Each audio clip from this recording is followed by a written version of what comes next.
Hello, this is Angelique with the Gaston County Public Library, and you're listening to the Gaston Speaks podcast. We're here with a new, hopefully reoccurring series called We're Booked Up, wherein me, Andrew, and our BFF Kendall share our opinions on books. We are not professional reviewers, but we do love sharing our opinions. For this episode, we'll be discussing The Noise by James Patterson and J.D. Barker. There will be spoilers for the book in this podcast. If you hate spoilers, maybe come back after you've read the book. But first, let's introduce ourselves a little bit more and then talk books. Andrew?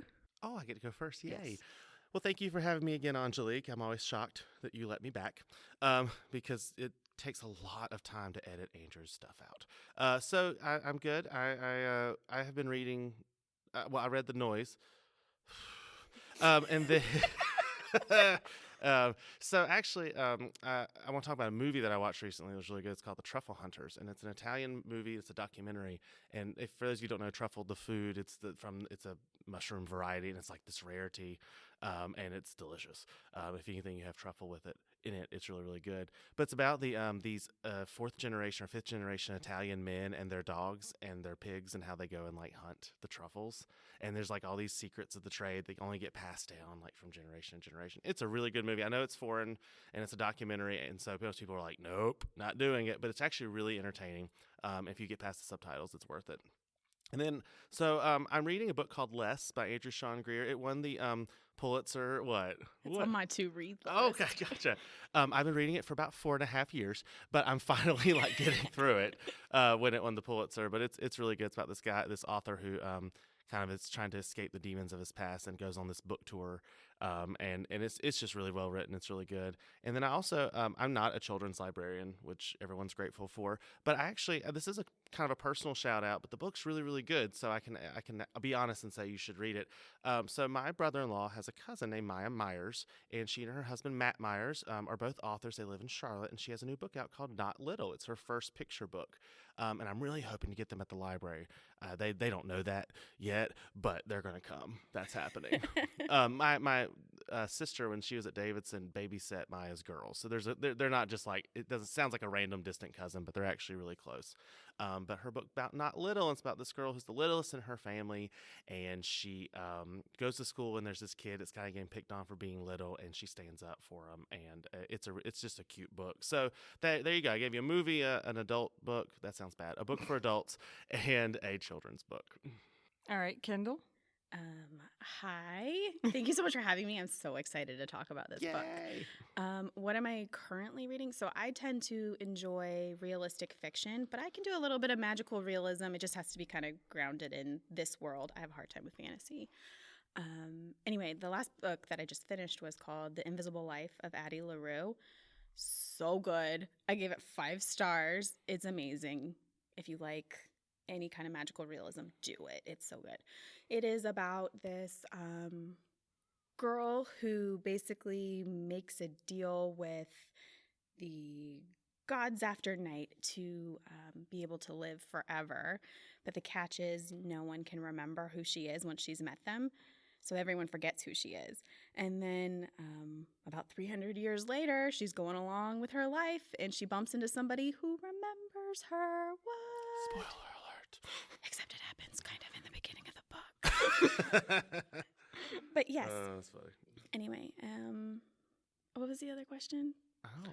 Did I answer? What were the prompts? You're good. Okay. So you've read what was it? The Invisible Life The of Addie? Invisible Life of Addie LaRue. Who's it by? V. Schwab. It might be V.E. or V.B. I can't remember. V.E. probably. V.E., They've written another book. Yeah. Yeah, my memory is That's not so fine. good right now. It's fine. You're a mom. Mom brain. I have it hard. You're lucky you remember your kid's name. I don't. Hey, you get off of... Uh-huh. You remember they have them, right? They have You just names, don't and know. I know they exist, and they are taken care of. Goal. Yes. Fed, clothed, go to school. They're good to go. So we have animals to take care of. And Yeah. that's a lot of work. It's really not, actually. They are really annoying animals, though. But we love them. You still have to take them to the vet and feed them, and they wake you up in the middle of the night. Nah, I Like, get it's people to do legit. that. I don't. I'm kidding. What about you, Angelique? Well, I have like 5 books on my to-be-read pile, and I haven't started any of them. That's my girl. Yeah, they're like Most of them are overdue by now. Yeah.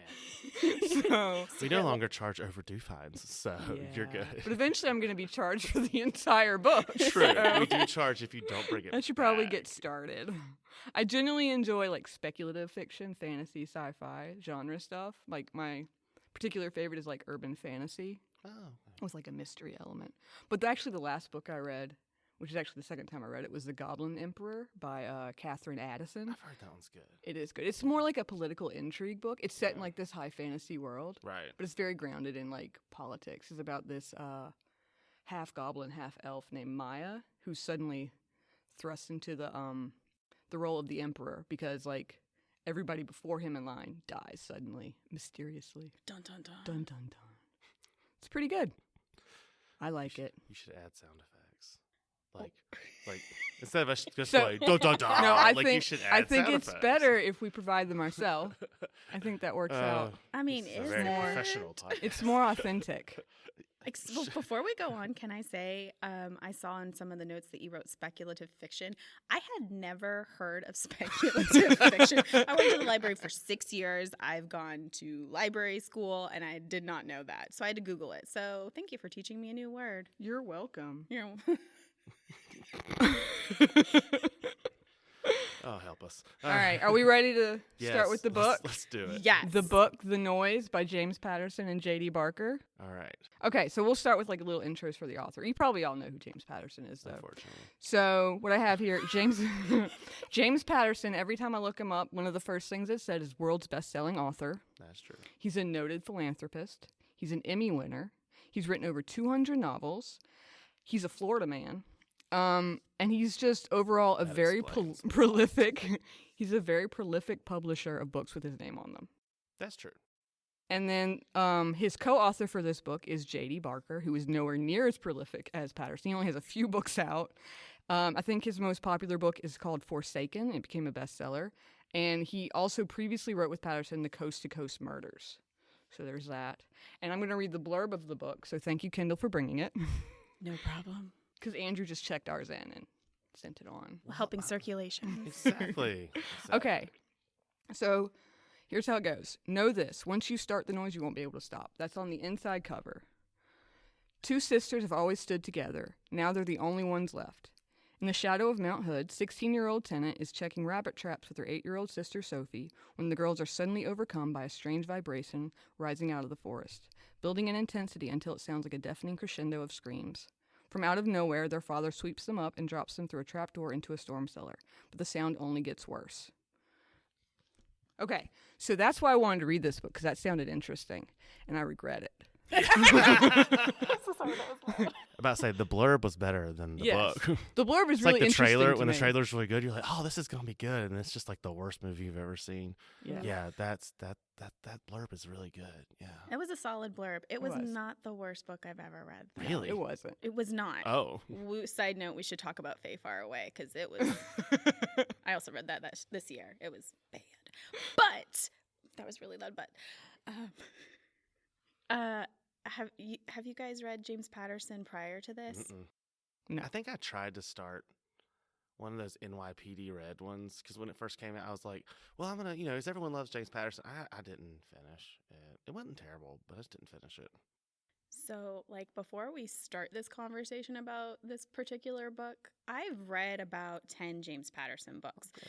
which sounds formidable, but when he's written 200 and he puts one out every month, it's really not that many. But I will say this did not read like a James Patterson book. So this for me, I would be curious to read a J.D. Barker To see if it matches to better. see if or maybe it just didn't like the two styles didn't mesh well together. Right. I can almost tell which chapters James Patterson probably had more of a hand in. Oh, gotcha. Yeah. So Well, I will say, like, he writes so many books with different people, and from what I'm hearing from our patrons, the ones that they love the best are still the Alex Cross, which he writes. yes. Yeah, those- and they're the ones yeah. that spawn movies and all sorts of things, and so those are the ones that put him on the map. Those are the ones that made people really. And they're dark, apparently. But they're really well done, apparently. So maybe that's why this one was. Well, anyway, I won't say. Do you want me to say? Okay, it? well Let's do our first, yeah, ratings. do a rating. We'll start with Kendall. Kendall, what's your rating? What is the scale? Stars. You can do half stars. But five stars. Okay. 5. Yeah. I think I didn't know if we were doing like 1 out of 10. Do you want to do 1 out of 10? Would that be easier? No, because in my head I've already rated it out of 5. I just wanted to make sure we were using the same scale. Okay. Right. 2.5.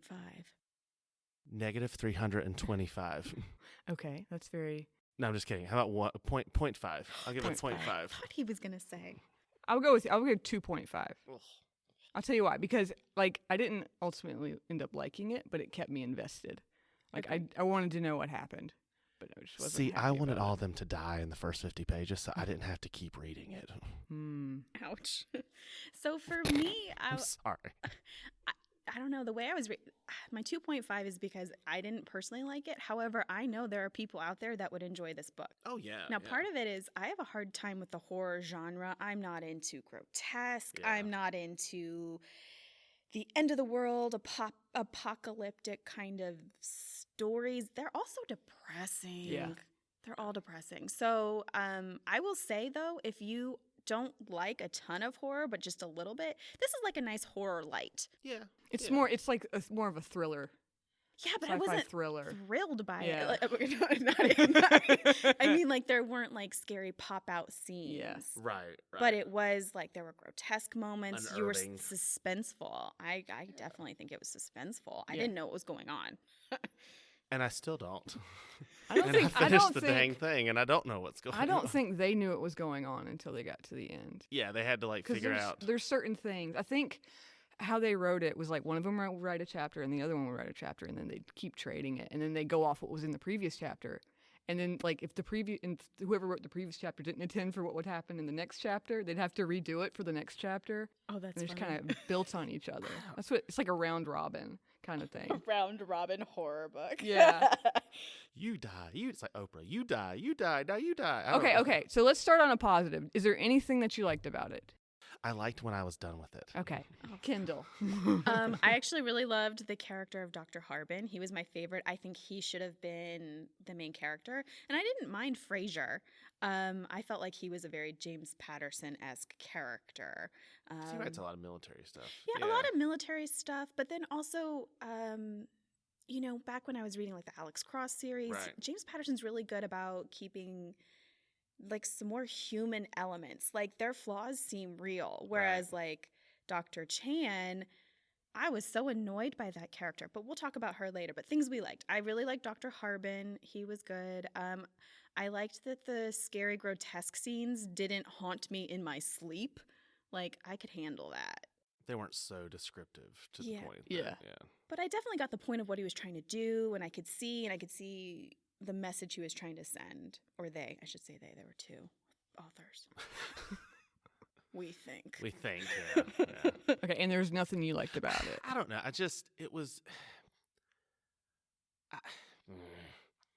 I liked like the first 100 pages where you didn't know what was going on. And I think that's where the problem is that those 100 pages repeated themselves 4 times before there was a conclusion.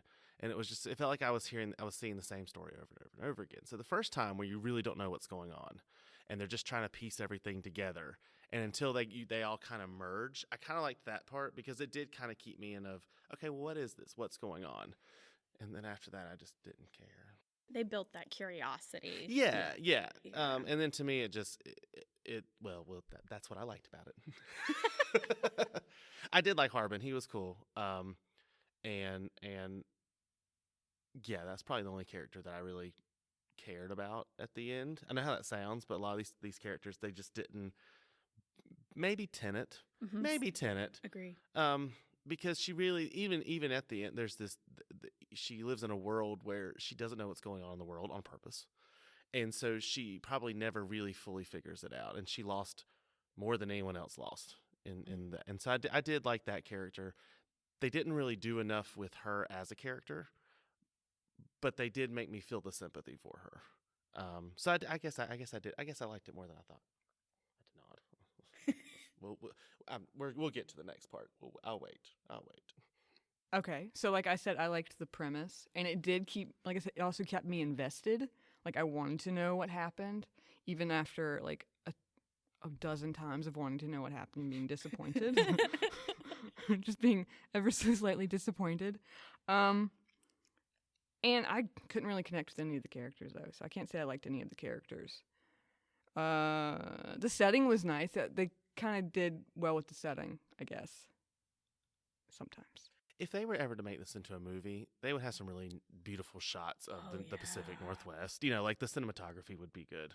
Well, even in the book, like there was that scene where they're watching a video of the character, like the not characters, but in the mall, in the parking lot, where the mom's like buckling her kid into the car seat. Spoiler alert! And then there's like the horde comes and tramples it. Like that would be cinematically intense to experience. It would. You're right. It might be a better screenplay than.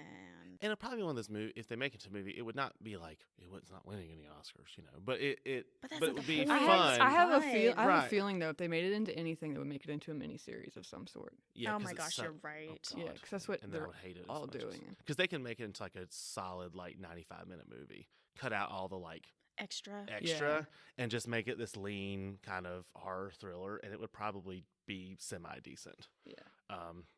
Because there's about 200 pages more than what they needed to make this successful. Agreed. All right, are we ready? Are we ready for what we didn't like? We'll start with Kendall again.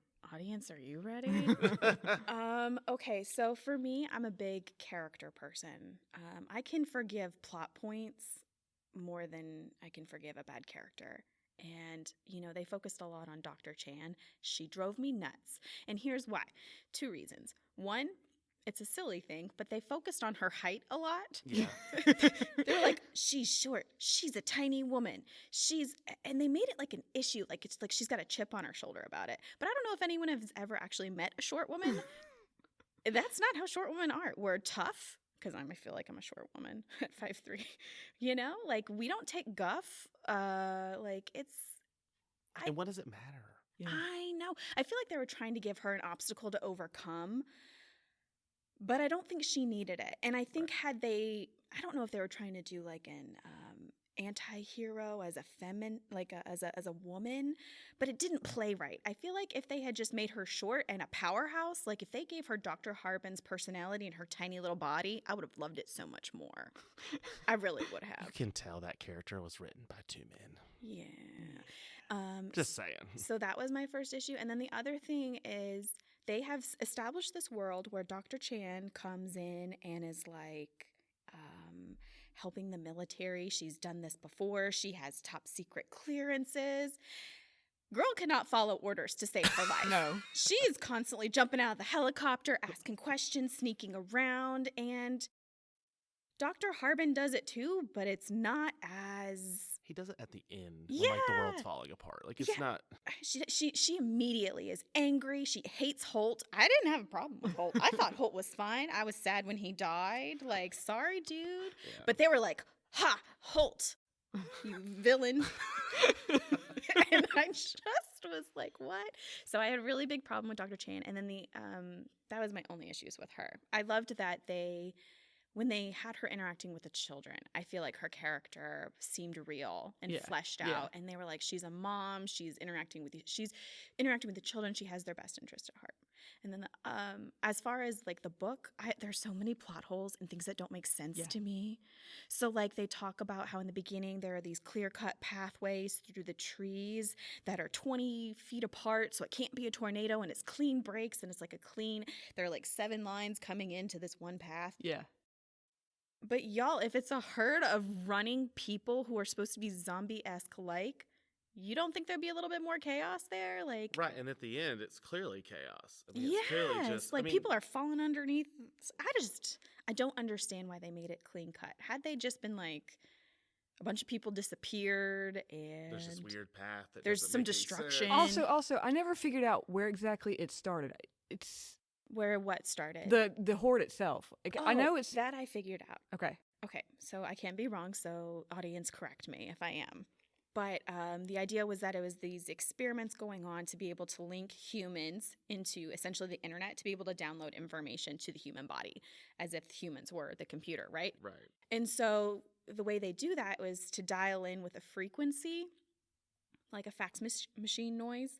But then what happens is once the people hear the frequency and they start running and becoming all crazy or whatever, their body starts to vibrate and emit the sound itself. So it's like a chain reaction. Once you have one going, that's where the noise comes from. So even though the scientists who are creating this experiment to study the people's reactions or whatever, they can stop the noise from whatever they're playing the noise on. But then because the people are emitting the noise, they can attract other people. Okay. So I think that's how I interpreted it. Yeah, but wasn't like an entrance to this whole underground lab in Seattle? And weren't they supposed to be going towards more populated areas? Yeah, plot hole. Yeah, like Plot did hole. it start with that village? Is that Yeah. where they started? Because it was That's like They were not, saying- not according, because I had to reread the ending. According to the ending, there were other villages. I'm assuming they went to remote places to actually and then do it these just went studies, crazy. and then it expanded out. But if everybody was dead in the crevice, I know. Also, how did Tennant's village get across the crevice? Like her parents turn up towards the end, and yeah, I'm like, and how that did they lady get that across? they captured that was Yeah. like from her village. Yeah. 'cause the whole point was they were hitting the Yeah. crevice and then they were falling. yeah, I don't know how they got over that. maybe they turned, but they didn't say that the path turned. The path went to like from little paths To one into a big big path. path that went straight to the crevice. All I could think about was those ants that build bridges with their bodies. Oh my gosh. Yes. You know, the image in my head was I don't know if you guys have ever seen World War Z with Brad Yeah, Pitt. yeah. And there's a scene where the zombies are crawling up the wall and they start crawling on each other. That's how I saw it. Right.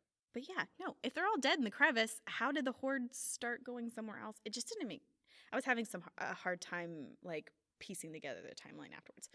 But that was a lot about why I didn't like it. You go for next. Okay. I'm gonna take a while. Okay, so like I said, I didn't really like any of the characters, like at all. I mean, I didn't like how the blurb was about these two sisters surviving, and then they're barely in the book. It feels like that annoyed me. It was mostly like Martha Chan and Fraser or whatever, and I didn't really like Fraser because they made him. So they introduce him as a munitions expert, which makes sense for what we think might be happening. But then at some point later, they say he's going to be like, what was it, Secretary of Defense? It's just this random comment that I'm like, how old is this guy supposed to be? Why is he supposed to be Secretary of Defense? Or at some point or whatever. And it annoyed me. And also, okay, so there's this scene where, was that Fitch, I guess, has like an fMRI. And Chan admits that she's never used one, and she's probably never even seen one. But later in the book, she suddenly knows how to use one. Yeah. And also, Tennant, who admits that her mom does all the first aid when she's doing first aid on Sophie, is later revealed to be an apprentice to a doctor. You're right. And it annoyed me. Yeah. They seem to gain skills right when they needed them. Like So suddenly... it's like Star Wars. Like suddenly- Rey picks up her lightsaber, all of a sudden she can like fight. Oh, I might know why. Because, okay, so they had been exposed to the noise, so there was a slight ability for them to download some information. Yeah, but that's not what they I said. know. They But said I was that there trying was to a make it happen. doctor. And Trying to make it also, towards the end, towards like when it's starting to wrap up, there's like the videos or whatever are revealed, and Harbin says there's like 700 videos, but somehow he knows exactly what's in those videos, and it's like a 5-minute drive to wherever they're going. I'm like, how did you watch all those videos? How do Right. you know exactly what's happening or what went on? Wait a minute. How is Fraser going to be a Secretary of Defense? I thought he died. He did, but at some point somebody mentions because his father was, I think there was like in the description of like one day he'll be Secretary Yeah, of Defense kind of because thing. he's risen so quickly in the ranks of the military, et cetera. Oh, I et thought cetera. it was going to be a nepotism thing. Okay, cool. or that too. Yeah, I didn't remember that. between detail. his Yeah. connections and his skills and his all those things that he was being groomed for that, I guess. I guess they were just establishing him as an incredibly qualified individual. Right. Is it my turn? No. One more thing. One more thing. So Fitch at the beginning when you first meet him, he's just like this like pathologist Mm-hmm. doing autopsies, but then suddenly later he's an evil scientist. Yeah. Oh yeah. That annoyed yeah. me a lot because Yeah. they needed somebody to be an evil scientist, and it bugged me. Okay. This is the biggest pile of 2-ton steaming crap I've ever had the displeasure of having to read, and on my vacation. There was nothing. The Martha Chan stuff. So the only time that she's human, the only time she's relatable is when she's a mother. She has like all these PhDs. She has all these. She's an expert in all these things. So these two men are like, oh, but we're gonna make her relatable when she's dealing when the exorcist child is spitting pea soup talking about her children. And I'm like, that to me was just, I'm like, well, that's just downright sexist. Like, it's just 100% preach. It's just, this is coming from a white man, but I'm saying that that was just, that to me, that's why that character was so unrelatable, because clearly they don't know how to write female characters.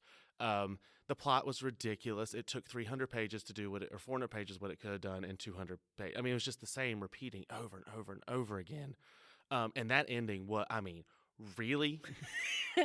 Really? We bring in, it's a geographic experts. Oh, and then how they all died at the base, like the team who escaped, whatever. We bring in these weather experts. We bring in these experts of, Dr. Chan was an expert in crash sites or whatever. We bring in these military experts, and it turns out it's some government experiment, because it's the government, right, who is experimenting. Yeah. There's this random senator. That whole scene makes no sense to me. Oh, okay, makes sense to you? No. Go ahead. Okay. That's something I have to say. It's just and then all of a sudden it's like, oh well, and then the whole they bring Harbin into this room from the 1960s to show him that it's this experiment. Then the girl randomly kills herself. It's like the last 25 pages. I'm like, what is happening? And then you get to the end and you're like, okay, so the hordes are continuing, I assume is the point. But it still felt okay. This is the only horror book where I feel like there was a happy ending and they were trying to have a comeuppance. I don't understand that. But what was that we're all connected to the internet, so we're all going to be part of the horde eventually? Is that, or is it that, and was that some sort of political about our world and how being connected to the internet all the time has its downfalls or what? I don't know, because it was so poorly written and so poorly plotted out. You spend 400 pages and then you spend the last 15 finally explaining it. And to me, that explanation never really worked with the whole way that everything happened with the horde. It was awful. Okay. I wanted them all to die. Thank you for your opinion. Within 75 pages. Oh my God. Sorry, I'm tired, and this is my opinion. It's very professional. It was Well, tell us how you really feel. It was lovely. What were you going to say about you had something? Okay, you were talking about how they called in all these experts. Yeah. Why? They already knew what was going on. Yeah, that's the other thing, too. They never explain you're like the 18th group that we've brought in to see if they could figure it out. To see, they were testing the scientists to see if they could test to see what it was. And the only solution turned out to be to nuke them. Yeah. Yeah. It was strange, because then was it a test of seeing if the scientists could fix the problem, or was it really a test of the noise? I don't know. They were trying to reverse engineer the problem, which I'm sorry, you gotta give people those initial variables. They'll do much better work. Right. Well, and then there were just moments. The moment that got me was Dr. Chan walked into the building and she recognized it immediately. Air Force One. And I was like, that is the climb on spider monkey moment of this pile of crap. And I'm like, really? So randomly, it's like, oh, I recognize Air Force One. Like, oh my God. I was like, that's when I literally wanted to throw the book across the plane, and then I would have been arrested by TSA. So I didn't want to do that. But I was like, did you note that the president was shorter than she expected? Because apparently the only thing that matters in Dr. Chan's minds are people's height. Yes. Also, he didn't have a name, which kind of annoyed me sometimes. And also, she was able to recognize the cardinal. Do either of you recognize the Cardinal of the United States? You're Catholic. I don't. Yeah, I don't. I am no longer. I know the Pope. I know, I could. And you have to point him out in his Pope mobile for me. I don't know who he is otherwise. Wasn't he in his? I assumed he was in some kind of Yeah, but do you know how the Cardinal dresses? In red? I don't know, apparently. He could be wearing jeans, like monk jeans, and we would never have known. And he was only there to make readers think, oh, it's a biblical apocalypse. Well, I mean, and then it was like that. It was gone. No, it's not. It kind of makes kidding. It makes sense. It made sense to me as almost like a little red herring, that cardinal. There were red. too many red herrings. Yeah, well, because in so many horror books, there's the horror. You've got the zombies and the possessions and stuff, and that's all very biblical. But then they're like, oh no, it's not biblical. It's science. It's the internet. Yeah. Anna Shim is like, and then the thing that bothered me about that whole acronym is the first word, it's the first two letters. Then the rest of it, they couldn't find another word to be Anashim, which is this random thing. And I'm like, oh, but that dovetails into the biblical thing because he was the. No, but I mean, like, Yeah. in an acronym, it's usually the first letter. Yeah. And they did like one of them because they were like, oh, I guess we can't think of another word. So we're just going to have this one be the A and the N, and then the other ones are going to be. That is true. They did write the book. They could have written a better acronym. Right. Like, it's obviously this is not real. So, like, you can make up better crap if you're going to put in the book. I don't know. I from the little I've read of James Patterson, this is not. You're right. This is not his style. Because and it's like I love that like from the darkest corners of James Patterson's mind. I'm like, you really want to dive into that psychology on the front cover of the book? Like, Also, Kiss the Girls had some really disturbing scenes in it. Oh, really? Yeah. yeah. Side note, I really enjoyed Along Came a Spider. Yeah, Kiss the Girls, yeah. I mean, like those of the beginning of well, the those Alex are the Cross. classics, and those are the Yeah. ones that made him the superstar that he is. I mean, he wouldn't have been successful had those not grabbed people's attention. Mm-hmm. But now it's just James Patterson supports a lot of small authors and gives them a chance. I think that's great. I don't have anything against the guy, but he's become a publishing nightmare. I mean, he just publishes all the time, and he takes up so much space on bookshelves and so much space on top 10 lists and all that kind of stuff. And so it's kind of like, dude, just he's gonna be like Robert B. Parker. He's gonna die, and it's gonna be James Patterson, The Noise, Part 2 by J.D. Barker. So it's never going to end like this book never ended. Well, maybe it connected to the internet and it gave itself like everlasting life. That was so dumb, by the way. I hated it. Why didn't it rot their brains? Have you been on the internet? It's dumb. Yeah, so I liked that No, I it like made it those cat zombies. videos. Yeah. I like that it made the characters zombie-like, but then like it wasn't. The people were aware, like they were in pain, and you could see the horror in their face that they just couldn't like control. So it was an interesting take on a zombie as opposed to like the person's already dead. I know why. I guess I know why they chose running, but it's the internet. Why weren't they doing like TikTok dances? Why didn't they find? They knew they now had I'm to picturing run. zombies. To, Also, like, the that ones Kesha that song, like wake up in the morning feeling like Pete, and like they're like dancing and stuff. Andrew, there It's is like- already Thriller. There are already dancing zombies. I forgot. I'm sorry. I wasn't alive when it came out. So. Oh my god. Were you alive when it came out? What year did it come out? I don't know. Shoot, I'll look it up. Hold on. Yes, I have my phone. Hold We all have our phone. We're on. That's professionals. true. Well, yeah. we need to make sure that we can connect to the internet. So that we can become part of the horde. They're like all at the end. They're like the cloud. They're in the cloud. Yes. 1982, none of us were alive. Oh, I was not there. Nope. But anyway, yeah, it's just I don't know. It was rough getting through. And so the whole like it kept my interest. It did. And those short chapters, I guess, keeps you, because if the chapter's too long, you kind of give up. You're like, oh, okay, it's just one more page. So you just kept reading. But it was one of those things where I kept reading because I just wanted it to be over. It wasn't necessarily that I was, what happens next? I have to know what happens next. I didn't care. Well, see, for me, I would disagree a little because it was brain candy. It was easy to read. I could get distracted and I can come back to it. And it didn't matter that it didn't make sense in my brain because they didn't write it to make sense. Right. So, like, as a parent, yeah, this is a good brain candy book. It's good for October, a little bit of horror, a little bit of James Patterson. You got military stuff in it. I don't know. think that's the thing too is everyone has their. I understand why people read these kind of books and it's kind of like the folks who love their like cozy mysteries. There are things that are that are their comfort food, and so for me, like mine are like cheesy 90s sitcoms. That's if I have a bad day, I go home and I watch The Golden Girls or something. So I guess that's my thing is I don't relate to it because it's not my comfort food. So I do get why people, you can sit there and you could plow through 300 pages and it keeps your interest. It's not too heavy. It's not too, you don't have to think because like you said, they clearly have not thought it through. So why would you have to think it through? But yeah, I think that's for me is that it's just not ever going to be my comfort food. And so it was just like, I don't understand. Like, why am I doing it? Why, like, why is this happening? And the point, and like you said, it didn't matter what happened. It doesn't matter why. They don't care. It's, this is fun. This is exciting for people. And so I don't want to diss people. Please read the book. If this is your comfort food, please read the book. Don't get discouraged by me. Who would you recommend read the book? Oh. James Patterson fans.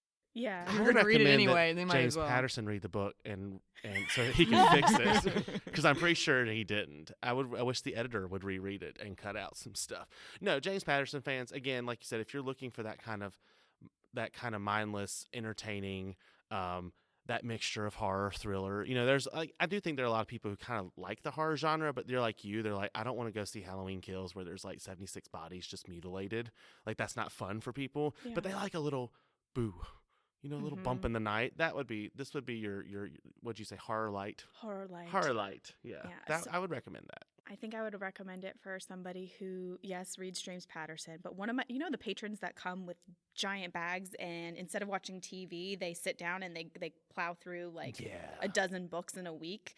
I would definitely recommend this because it's going to be it's James Patterson, so I'm not saying this well. It's James Patterson, so you want to keep turning the pages. Right. But at the same time, it's a little bit different than what James Patterson might normally put out. So it's kind of almost, in a weird way, like a palate cleanser. Yeah. Yeah. Yeah, it's not his, it's not Alex Cross. It's not those kind of mystery murder type things. So it does give you a little, it is a palate cleanser because now I want to read anything else. What was that book you said that was horrible? I will try it. Faye Far Away. Oh, Faye Far Away. Okay. Yeah. No, if we ever do a bunch of so bad books, yeah, we'll go through that one. But yeah, no. Okay. What would you recommend for somebody who wanted to read this kind of book? Like, if you didn't want to recommend, in place of this book, what would you recommend?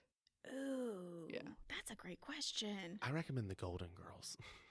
I'm Yeah. just kidding. I'm kidding. Mm-hmm. I don't know because I don't really read this genre a lot, so it's hard for me. I will say we are putting up a display at the library that we have horror thriller movies and horror thriller fiction. So maybe come and see if this is kind of whetting your appetite. Maybe come and see if there's something similar on those displays. We do try to curate them based on genres. I think actually she's going to do it like horror sci-fi. So that'd be even better. That's perfect. Yeah. So two books come to mind. The Haunting of Hill House. Mm-hmm. Shirley Jackson. Yes, thank you. I couldn't remember. So they made it into a Netflix series, and I watched the series. I hadn't read the book, but I imagine I don't know, if it appeals to the masses on Netflix, the book would appeal to the masses in the same way. They also made a movie called Shirley, which we had, played by Elizabeth Moss, who plays Shirley Jackson. It's like a biopic type thing. So that would be great too. That is an excellent. I'm gonna have to check that out. Yeah, it was interesting. And then the other one, I did read another book that is about zombies this year, and I loved it so much. 5 stars. Definitely read it. It's called The Girl with All the Gifts. Yes, The Girl with All the Gifts. They made that movie too. That's the one I would. M.R. Carey. M.R. Carey. That's the one I would recommend. Oh, too. it's so good. It's so good. And they made a movie. I think we have the movie too. Okay, cool. The movie follows pretty closely too. Oh, that's cool. It ends brilliantly. Yeah. Because there's in a lot of zombie-esque books, they all kind of follow the same formula. Right.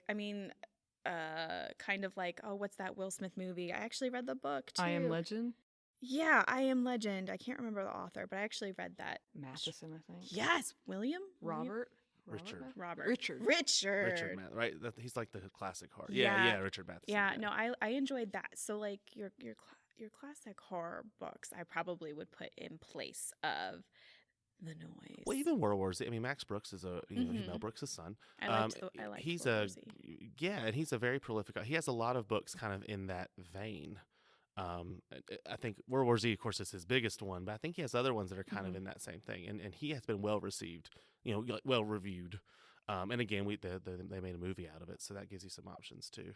I saw him speak at ALA midwinter, and he's a cool guy. He's not as funny as his dad. That's disappointing. Well, it's hard to beat the original. I know, I was like some Blazing Saddle quotes or whatever, and it's like he's not the same person. Andrew said that doesn't work. I have a one-track mind. Why do you think I do Emmy and Oscar predictions? This is like the first book I've read that's over 100 pages in 6 months. I'm really proud of you. I know. And then the next book we're going to read is 100 pages, and I'm really excited. Yeah, I've already read it, and I'm reading the second Sequel, one in the series. I should probably do that. I'm probably not going to happen before the podcast, but I will. So if y'all want to talk about that, just go off on it because I'm not. But I will read that one. Now that one I've heard is well received. Yeah, it's really popular. So that'll be good. And we should probably tell I need people that listening. palate cleanser. I need quality as a palate cleanser to this palate cleanser. So we'll go ahead and tell the people listening what it is we're going to read next, which is All Systems Red by Martha Wells, which is the first book in her Murderbot Diaries series. Yes. It's really good and it's really popular. It came out in like maybe 2016, I think.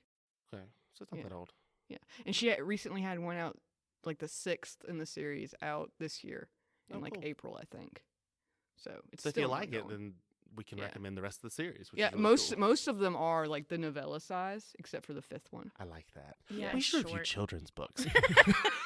They're like 12 pages. I can hit into that. Well, I can give you some recommendations there, Andrew. There you go. There you go. So we already talked about that. If y'all liked The Noise or you want to read more books like The Noise that are better than The Noise, we have a service called Novelist Plus. Yes. You get through it to NC Live. You can just search for Novelist and it's one of the first results. And you're able to look for books through like appeal terms, like if you like this book because it's a thriller, if it's fast paced or it has survivors or sisters or something. It'll help you find some read-alikes that will maybe be better. Like I think one of them is like Michael Crichton.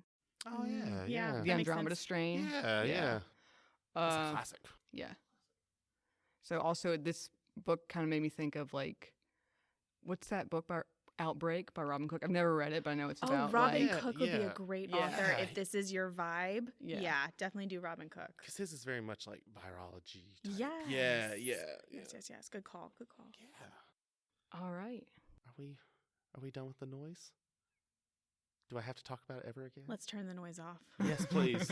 Please. They could never do it. Let's please turn the noise off. So.